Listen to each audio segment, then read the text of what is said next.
The beginning after the end is getting a season 2. Well, where is everyone? Where are you going? Are you leaving Earth? Manhwa has been on the rise for a while now, and adaptations like Solo Leveling are increasing the fandom even more. What used to be niche webcomics tucked away on apps like Webtoon are now globally renowned, racking up millions of views, spawning massive fandoms, and getting printed in multiple languages. Animation has been growing outside of Japan, and when the highest rated anime is about a horse girl, they best step up their competition. Series like Solo Leveling, Omniscient Reader, Tower of God, and The Beginning After the End aren't just popular, they're movement level. They've changed what fantasy stories can look like. They've given us overpowered protagonists with real trauma, and power systems that actually make sense. Even though they might all classify as an isekai, it's still different from your typical, I got reincarnated into a room full of bad bitches. Well, I guess in a way that's not true, is it? Anyways, at the front of that wave, right alongside Solo Leveling, was The Beginning After the End. It was one of the first manhwa people recommended if you were burnt out on shonen, but still wanted something that hit hard. A grounded main character, deep family bonds, layered world building, and a power progression system that didn't feel like a glorified XP bar. For a lot of readers, TBATE was the manhwa that showed the potential of the entire format. So when they announced the anime adaptation, it felt like a big moment. The story had full potential to rival that of Solo Leveling's adaptation, but now let's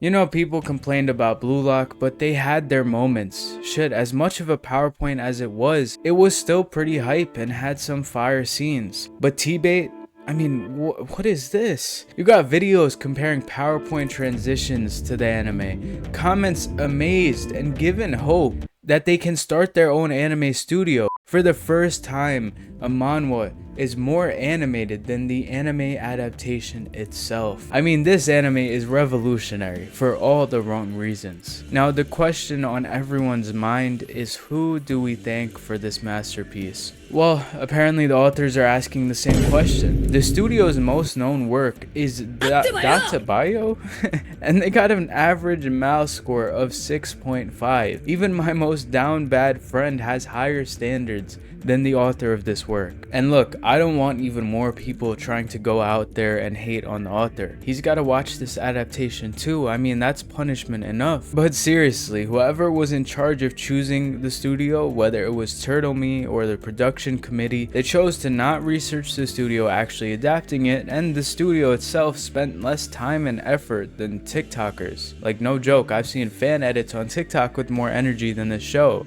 Now, this definitely isn't the first time a great story got butchered by a bad adaptation, and sadly, it probably won't be the last. We've seen this horror show before. Berserk, Tokyo Ghoul. I mean, these weren't just misfires, these were betrayals to a source that was so beloved for its meaning and its beautiful art. And now, The Beginning After the End adds to the list. I mean, I can't believe this still happens, because there's a genuine pattern. A story with passion, depth, and a loyal fan base gets scooped up, stripped down, and shoved out the door with no care for quality at all. Because why bother doing justice to the source material when you can just slap anime adaptation on it and rake in the ad revenue? It's the same story every time. We're not asking for arcane level animation, but at least hire a half decent studio and save the budget for important moments like Blue Lock did, and then it becomes watchable at that point. Look, this adaptation was a disaster. There's no sugarcoating it.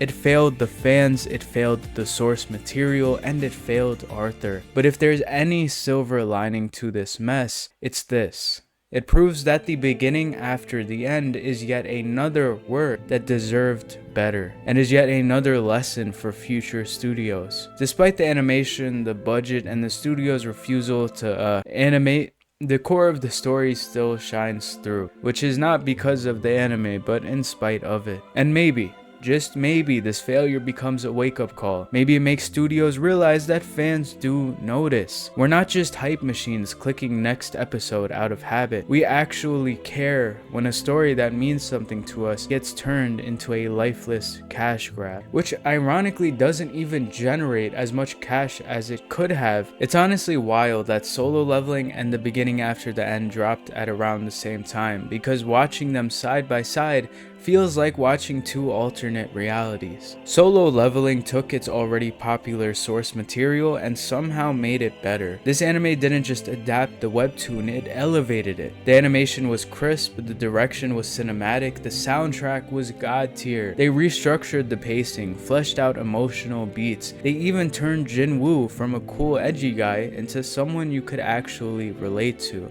It was a love letter to the fans and a power move for anyone who doubted Korean web novels. While Freerun probably should have beat it out for Anime of the Year on a technical level, on a scale of pure hype and engagement from the anime community, Solo Leveling dominated. Meanwhile, The Beginning After the End was talked about for the opposite reasons. Instead of refining the story, the studio flattened it. Instead of enhancing the world, it erased its soul. Powerful moments reduced to still frames and dead air. It's not just that TBATE's anime didn't improve the source, it actively made it harder to recommend. While Solo Leveling brought new fans in, TBATE's adaptation pushes them away. And if there's ever a reboot, the story could finally get the adaptation it deserves, but until then, just read the manhwa.